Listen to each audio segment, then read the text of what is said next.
Welcome to RKGIT e-learning channel. Myself, Dr. Amit Sharma, Assistant Professor Chemistry in the Department of Applied Science and Humanities. Today we will discuss about graphite, its structure and applications. तो first of all, what is graphite? Graphite क्या होता है? तो graphite के बारे में आप सभी जानते होंगे कि graphite is nothing but it's the allotrope of carbon. तो पहले बात करते हैं कि एलोट्रॉप्स क्या होते हैं। एलोट्रॉप्स क्या होते हैं? जब कोई एलिमेंट नेचर में एक से ज़्यादा फॉर्म में एग्जिस्ट करता है, एक से ज़्यादा स्ट्रक्चर में एग्जिस्ट करता है, तो उन सब स्ट्रक्चर्स को बोलते हैं हम एलोट्रॉप्स, और this phenomena is called allotropism. So carbon के 4 एलोट्रॉप्स होते हैं, जिसमें सबसे पहला होता है कोल, दूसरा होता है डायमंड, तीसरा होता है ग्रेफाइट और 4th नंबर पे होता है फुलरीन। बट लेकिन जो हमारा ग्रेफाइट होता है, इसकी स्ट्रक्चर फुलरीन से और डायमंड से बिल्कुल डिफरेंट होती है। तो बात करते हैं कि ग्रेफाइट, क्या आपने ग्रेफाइट देखा है? Have you seen our graphite? Have you seen our graphite? Yes, you have already seen graphite.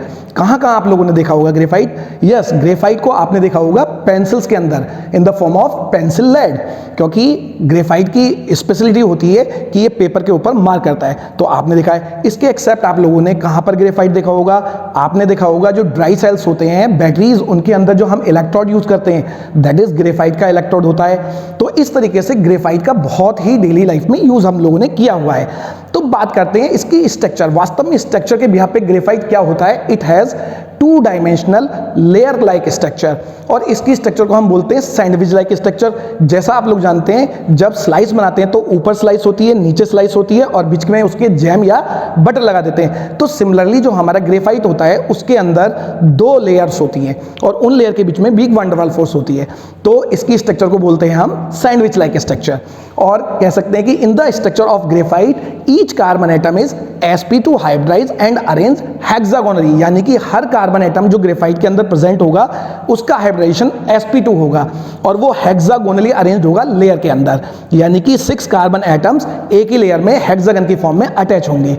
और कह सकते हैं कि in the layer each layer of carbon atom is bonded with 3 other coplanar carbon atom, और जो layer में होगा हर carbon atom 3 coplanar carbon atom से कोवैलेंटली बॉन्डेड होगा। तो फिर कार्बन की वैलेंसी तो 4 होती है, तो फिर 4th वैलेंसी कैसे सेटिस्फाई होगी? 4th वैलेंसी 2 लेयर के बीच में weak van der Waals forces आ जाते हैं, उससे सेटिस्फाई होती है।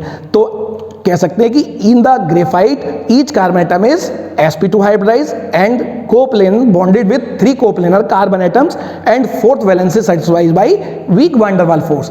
जो कार्बन कार्बन बॉन्ड लेंथ होती है लेयर के अंदर बात करें तो carbon carbon bond length that is 0.14 nanometer, और यदि बात करें 2 लेयर के बीच में कार्बन कार्बन बॉन्ड की डिस्टेंस की, that is equal to 0.34 nanometre. तो इसको मैं एक डायग्रामेटिकली आपको थोड़ा सा एक्सप्लेन करना चाहूंगा।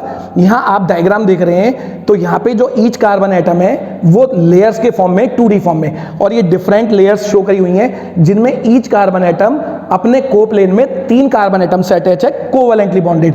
पर कार्बन की वैलेंसी होती है 4, तो 4th वैलेंसी इसकी सेटिस्फाई होती है दूसरी लेयर के कार्बन के साथ weak van der Waals force की वजह से।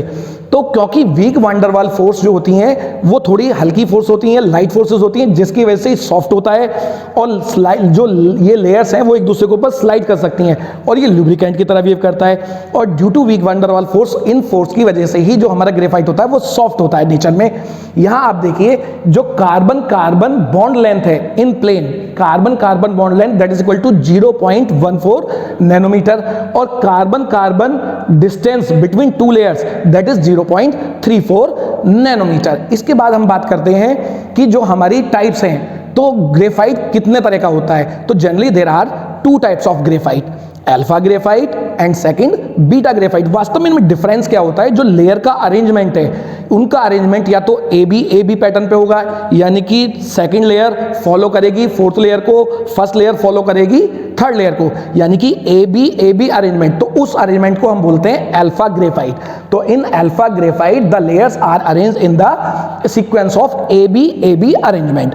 और बीटा ग्रेफाइट में क्या होता है? A B C pattern follow होता है, यानी कि पहली लेयर दूसरे से डिफरेंट होगी, दूसरी तीसरे डिफरेंट होगी, और जो फोर्थ वन आएगी वो फिर से फर्स्ट को रिपीट करेगी। इस पैटर्न को बोलते हैं हम ABC अरेंजमेंट। इस तरीके से अल्फा और बीटा ग्रेफाइट हमारे होते हैं। इसके बाद बात करते हैं कि प्रॉपर्टीज ऑफ ग्रेफाइट, यानी कि जो ग्रेफाइट है आप लोगों ने देखा होगा वो किस कलर का होता है? Yes, it is grey in colour.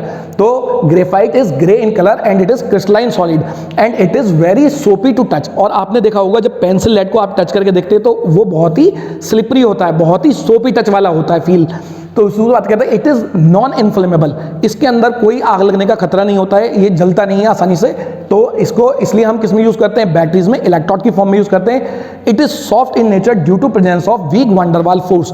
क्या होता है कि ग्रेफाइट कोवेलेंट कंपाउंड का एग्जांपल है, और मोस्टली जितने भी कोवेलेंट कंपाउंड होते हैं तो वो तो बहुत हार्ड होते हैं, जिसमें से आपको मालूम है सबसे हार्ड एलिमेंट जो कोवेलेंट कंपाउंड है दैट इज डायमंड, बहुत हार्ड होता है। पर केवल एक ही कोवेलेंट कंपाउंड ऐसा है दैट इज ग्रेफाइट जो सॉफ्ट होता है। उसकी वजह उसकी स्ट्रक्चर में छुपी है कि जो week van der Waal force हैं वो आसानी से टूट जाती हैं, जिसकी वजह से ग्रेफाइट क्या होता है? सॉफ्ट होता है। And it is electrically conductor.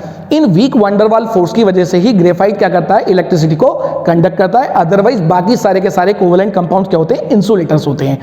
आगे बात करते हैं यूज, कि ग्रेफाइट को हम कहां यूज करते हैं। जैसा कि आपको ऑलरेडी पहले ही बता चुका हूं कि पेंसिल्स में लेड के रूप में यूज करते हैं। इसके अलावा और कहां यूज होता है? It is used as solid lubricant, because क्योंकि ग्रेफाइट की लेयर एक दूसरे के ऊपर week van der Waal force की वजह से स्लाइड कर सकती हैं, तो इसके अंदर ल्यूब्रिकेशन टाइप प्रॉपर्टी होती है और it is used as a solid lubricant. It is used for making electrodes. Already we have seen in the batteries की बैटरी के अंदर जो इलेक्ट्रोड हम यूज करते हैं वो ग्रेफाइट के बने होते हैं। इसके एक्सेप्ट इसको कहां यूज करते हैं? It is used for making metallurgical crucibles, क्योंकि ये हाई टेम्परेचर रेजिस्टेंस होता है, तो जितनी भी मेटल्स की मेटलर्जी की जाती है और मेटलर्जिकल ऑपरेशंस किए जाते हैं उसके अंदर इसको क्रूसिबल की फॉर्म में हम यूज करते हैं। इसके अलावा हम इसको कहां यूज करते हैं? It is used for making pencil lead.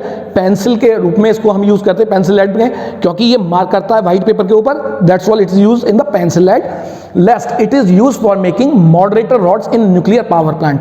आप जानते हैं जो एटॉमिक पाइल्स यानी कि न्यूक्लियर पावर प्लांट होते हैं उसमें दो तरह की रोड हैं, ग्रेफाइट रॉड जो किसका काम करती हैं? रिएक्शन के मॉडरेटर का काम करती हैं। तो इस तरीके से हम ग्रेफाइट की स्ट्रक्चर और उसकी एप्लीकेशन को जान गए हैं।